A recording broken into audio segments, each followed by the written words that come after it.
Hi friends, Seemas വ്ളോഗിലേക്ക് എല്ലാവർക്കും സ്വാഗതം. ഇന്ന് ഞാൻ വന്നിരിക്കുന്നത് ഒരു വെറൈറ്റി പഴംപൊരി ആയിട്ടാണ് കേട്ടോ. എപ്പോഴും ഒരേ രീതിയിലാണ് പഴംപൊരി ഉണ്ടാക്കി കഴിക്കുക. ഇന്ന് നമുക്കൊന്ന് മാറ്റി പിടിക്കാം. നല്ല ടേസ്റ്റ് ഉണ്ട്. അപ്പോൾ ആദ്യം തന്നെ ഞാൻ അതിലേക്ക് എടുത്തിരിക്കുന്നത് ഒരു 1.5 കപ്പ് മൈദ. ഇപ്പോൾ മെഷർമെൻറ്റ് കപ്പ് ഇല്ലാത്തവർക്ക് ഗ്ലാസ് ആയാലും ഉപയോഗിക്കാം കേട്ടോ. അത് കഴിഞ്ഞ് 1 ടേബിൾ സ്പൂണ് പഞ്ചസാര. പഴത്തിന് നല്ല മധുരം ഉണ്ടെന്നുണ്ടെങ്കിൽ നിങ്ങൾക്ക് പഞ്ചസാര ഒഴിവാക്കാം, അതല്ലെങ്കിൽ നിങ്ങൾക്ക് പഞ്ചസാര ഇടാം. അപ്പോൾ 1 ടേബിൾ സ്പൂൺ പഞ്ചസാര ഇട്ടു. 1/2 ടീസ്പൂൺ താഴെ, അതായത് 1/4 ടീസ്പൂണ് ബേക്കിംഗ് സോഡ, അതുപോലെ 2 ടേബിൾ സ്പൂണ് റവ. പിന്നെ നമ്മൾ ഈ ദോശമാവ് അല്ലെങ്കിൽ ഇഡ്ഡലി മാവൊക്കെ ഉണ്ടെങ്കിൽ നമുക്കൊരു 1/4 കപ്പ് വരെ അതിലൊഴിക്കാം കേട്ടോ. ഇനിയിപ്പോൾ ദോശമാവ് ഇഡ്ഡലി മാവ് ഇല്ലാത്തവർക്ക് അരിപ്പൊടി ഉണ്ടെങ്കിലും 1/4 കപ്പ് ഇടാം. ഇപ്പോൾ ഞാൻ ദോശമാവ് എൻ്റെ കയ്യിലുള്ളതുകൊണ്ട് ഞാനൊരു 1/4 കപ്പ് ദോശമാവാണ് കേട്ടോ അതിൽ മിക്സ് ചെയ്തത്. എന്നിട്ട് കുറേശ്ശെ വെള്ളം ഒഴിച്ചിട്ട് അങ്ങോട്ട് നന്നായി മിക്സ് ആക്കുക.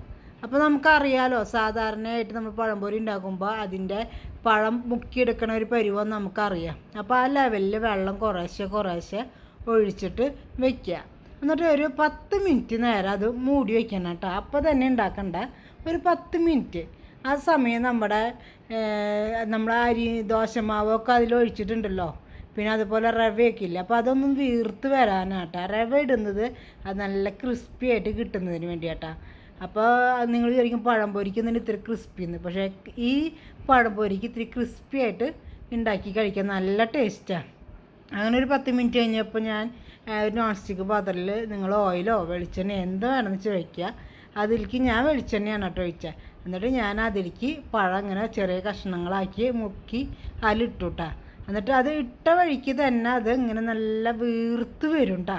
നല്ല ഭംഗിയെ കാണാം. ഇപ്പം ഇട്ട വഴി നല്ല ചൂടോടെയുള്ള വെളിച്ചെണ്ണയിൽ ഇട്ടോളാം.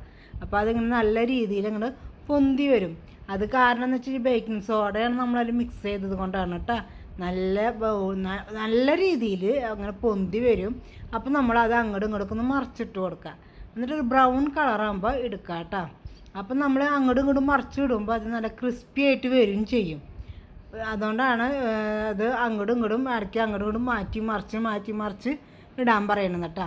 ഇപ്പോൾ ഇതിൽ മഞ്ഞൾപ്പൊടി ഒന്നും ഇടേണ്ട ആവശ്യമില്ല. ശരിക്കും നമ്മളിത് കഴിക്കുമ്പോൾ നമുക്ക് കടകളിൽ നിന്ന് കിട്ടുന്നതിനേക്കാളും നല്ല ടേസ്റ്റിലും നല്ല ക്രിസ്പിയിലും കിട്ടും കേട്ടോ. അപ്പോൾ നിങ്ങൾ എന്താണെന്ന് വെച്ച് കഴിഞ്ഞാൽ എല്ലാവരും ഇതൊരു പ്രാവശ്യം ഉണ്ടാക്കി നോക്കുക. ഇഷ്ടപ്പെട്ടാൽ വീഡിയോ ഷെയർ ചെയ്യുക, ലൈക്ക് ചെയ്യുക, സബ്സ്ക്രൈബ് ചെയ്യുക കേട്ടോ. അപ്പോൾ ഒരു പ്രാവശ്യം ഒന്ന് മാറ്റി പിടിച്ച് ഉണ്ടാക്കി നോക്കട്ടെ, നല്ല ടേസ്റ്റാണ്.